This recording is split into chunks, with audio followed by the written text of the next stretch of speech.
Hi, my name is Cheryl McKay. Now, most people know of me as the screenwriter from The Ultimate Gift, or the girl who has entirely too many purple pens.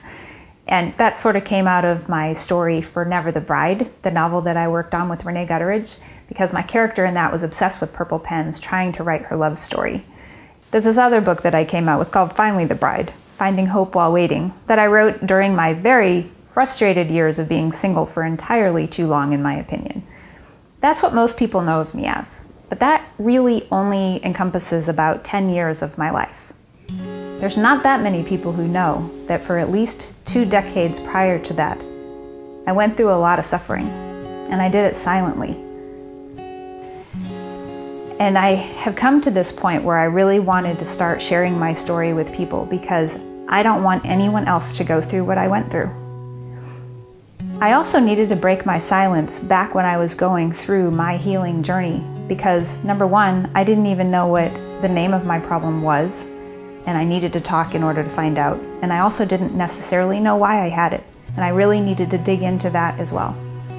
I'm really grateful that I went on that healing journey because honestly, if I hadn't, I never would have been able to get married. And if you know anything about me from my prior stories, you know how important that is to me. The journey I am talking about is what led me to being finally fearless. And my new book is called Finally Fearless: Journey from Panic to Peace.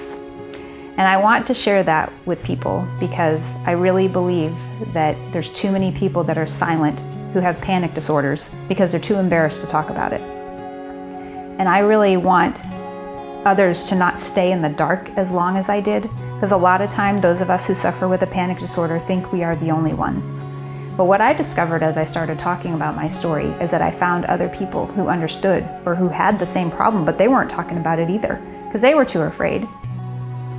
It was also interesting for me when I shared my book with my mother for the first time.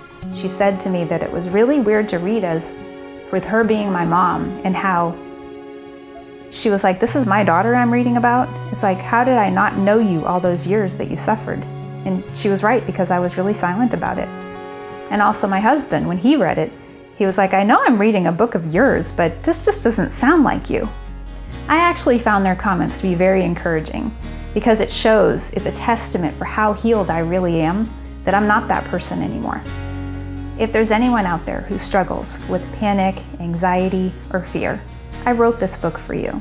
I hope my story will help you and that you will find your way toward peace.